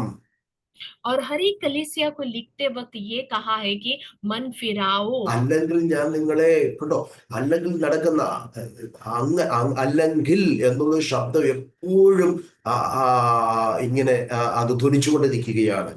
और इन दूसरा तीसरा अध्याय में ये लिखा है कि कलीसिया को संदेश देते हुए कहा कि मन फिराओ नहीं तो, मन फिराओ नहीं तो। അപ്പോൾ സഭയ്ക്കകത്ത് ഇപ്പോൾ ഉണ്ടാകേണ്ടതായിട്ടുള്ള എങ്ങനെ ആയിത്തീരണമെന്ന് പഠിപ്പിക്കുന്ന ഒരു വെളിപ്പാടാണ് നമ്മുടെ 2-3 അധ്യായത്തിൽ കാണുന്നത്. दूसरा तीसरा अध्याय में कलीसिया की कमियों को, कैसे कलीसिया रहना चाहिए, इस विषय में विस्तार में बताया है। വളരെ വളരെ വളരെ ആഴമേറിയ വിഷയങ്ങൾ അതിനകത്തുണ്ട്. നമുക്ക് സമയമുണ്ടെന്നുണ്ടെങ്കിൽ ആ വിഷയങ്ങൾ നമുക്ക് ചിന്തിക്കാൻ പറ്റും. बहुत गहराई की बातें बताया है, यदि समय है तो हम उस विषय में നമ്മൾ देखेंगे। എല്ലാ സഭയ്ക്കും എഴുതുമ്പോൾ അവസാനമായി പറയുന്ന ഒരു കാര്യമുണ്ടല്ലോ, എന്നാൽ ചെവി ഉള്ളവർ കേൾക്കട്ടെ. और हर कलीसिया को लिखते वक्त आखिर में एक शब्द वहां पर दोहराया गया है എന്തോ कि എന്തോ जिन्हें कान है वो എന്താ सुने। എന്താ പറ്റിയത്? ഇപ്പം നമുക്ക് ചെവി ഇല്ലേ കേൾക്കാൻ? सो क्या हो गया है? क्या हमारे पास कान नहीं है सुनने के लिए? ആ ഇതാ ഇന്ന് ആത്മീക ആ ചെവി അടഞ്ഞു പോയിരിക്കുകയാണ് സഭയിൽ. आत्मिक कान, कलीसियाओं का आत्मिक कान बंद हो गया है। ദൈവദൂതുകൾ ദൈവത്തിന്റെ ആലോചനയെ സ്വീകരിക്കുവാനുള്ള ആ ചെവി നഷ്ടമായിരിക്കുകയാണ് സഭയ്ക്ക്. और परमेश्वर का सलाह, परमेश्वर का संदेश सुन नहीं पा रहे, ऐसे कान बंद हो गया है आज के वर्तमान कलीसिया का। കാരണം ബാക്കി പലതിനായി സഭ തങ്ങളുടെ കാതുകൾ തുറന്നു വെച്ചിരിക്കുകയാണ്. और उसके पीछे का वजह ये है कि हमारे कान जो है कई और चीजों के लिए हमने खोल रखा है। നമ്മുടെ ആത്മീക കാതുകളെ തുറക്ക്. എന്തുവാ സഭയോട് ദൈവത്തിന് സംസാരിക്കാനുള്ളത് കേൾക്കാൻ. और हमारे आत्मिक कानों को हमें खोलना है ताकि परमेश्वर कलीसिया से जो कुछ भी कह रही है वो सुन पाए। കേട്ടിട്ടും കേൾക്കാതെ നടക്കുന്ന ഒരു പൊട്ടപ്രാവിനെ പോലെ ആയിരിക്കുകയാണ് ഇന്നത്തെ സഭ. और सुनकर भी अनजान बनने वाले मूर्ख मूर्ख पेंडुक के समान बन गया कलीसिया। ആമേൻ ആമേൻ ആമേൻ. ഒരു യഥാർത്ഥ സഭയ്ക്കകത്ത് നടക്കേണ്ടതായിട്ടുണ്ട്. एक एफादा कलीसिया में होना है। ദൈവത്തിന് വേണ്ടി നമുക്ക് പ്രാർത്ഥിക്കാം. സഭയ്ക്ക് ഒരു കാതുകൾ, ദൈവത്തിന്റെ വചനം കേൾക്കുവാൻ, ആ വചനപ്രകാരം ജീവിക്കാനുള്ള ഒരു കാത് ദൈവസഭയ്ക്ക് നൽകുവാനായി. और हम प्रार्थना करें कि परमेश्वर कलीसिया को एक ऐसा आत्मिक कान दे जो उनकी सलाह को, संदेश को सुने, उस अनुसार जिए। എല്ലാവരും കേൾക്കാൻ പറയുന്നില്ല, കാതുള്ളവർ മാത്രം കേൾക്കട്ടെ. वचन ये ആത്മാവ് नहीं कहता, കലീസിയോട് പറയും. वचन ये नहीं कहता है कि सभी लोग सुनो। वो ये कहता है जिन्हें आत्मिक कान है, जिन्हें कान है वो सुने। ആമേൻ. ദൈവത്തിന് സ്തോത്രം. ആ, ഈ ഈ 2 അധ്യായത്തിൽ സഭയോടുള്ള ദൂതാണ്. ഇനി നമ്മൾ 4-5 അധ്യായത്തിലെ സ്വർഗീയ ദർശനത്തെ കുറിച്ച് ഒന്ന് ചിന്തിച്ച് 6-ാം അധ്യായത്തിൽ വ്യാഖ്യാനത്തിലേക്ക് പോകും. സ്വർഗത്തിലെ ദൈവം നമ്മളെ സഹായിക്കട്ടെ. എന്തെങ്കിലും ചോദിക്കാനുണ്ടെങ്കിൽ ഇനിയുള്ള 10 മിനിറ്റ് ചോദിക്കാം. അതിനുശേഷം നമുക്ക് വൈൻഡപ്പ് ചെയ്യാം. ഓക്കെ. 4 और 5 में स्वर्गीय दर्शन के विषय में, उसके बाद 6वां अध्याय में, आगे आने वाले दिनों में हम उस विषय में जो है सीखेंगे। अभी जो है किसी को अगर कुछ संदेश है, कुछ डाउट है, क्लियर करना है, तो अनम्यूट करके पूछ सकते हैं। कुछ समझ में नहीं आया तो आप पूछ सकते हैं। किसी के पास कुछ അത് सवाल है अभी तक जो कुछ भी हमने देखा उस विषय में, कुछ संदेह? ആ, അല്ല എങ്കിൽ over to Kezia sister. Thank you pastor ji. Okay. बहुत बहुत धन्यवाद। बहुत ही सरल रीति से हर एक चीज जो है स्क्रीन में पिक्चर के साथ बताया, इसलिए मेरे ख्याल से सब कुछ अच्छी तरह से सब लोग समझ पाए।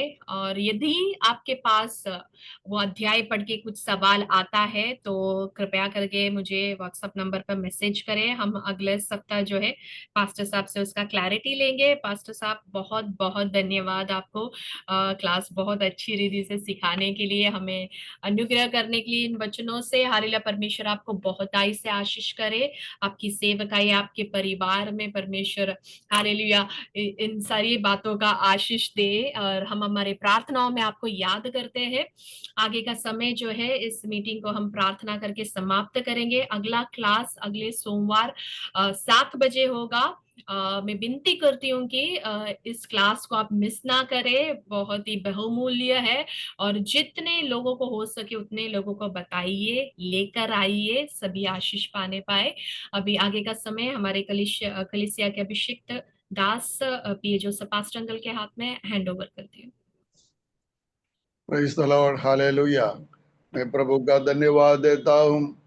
परमेश्वर का जो वचन अंतिम समय के लिए प्रभु ने खुलासा करके हालेलुया दिया हुआ वचन हालेलुया समझाने के लिए परमेश्वर के दास को परमेश्वर ने मदद किया है। हालेलुया। हमें एक सुनने का कान का जरूरत है, समझने का बुद्धि का जरूरत है। हम परमेश्वर से प्रार्थना करें, प्रभु जी हालेलुया मुझे एक ऐसा कान दे प्रभु जी, ताकि उस शब्द को हम देख सके प्रभु जी, उस परमेश्वर का इच्छा को हालेलुया हम समझ सके प्रभु जी। Praise the Lord. प्रभु जी जितने लोग इस क्लास में अटेंड किया है सबों को आशीर्वाद करना प्रभु जी। परमेश्वर का इच्छा यही है, सब लोग परमेश्वर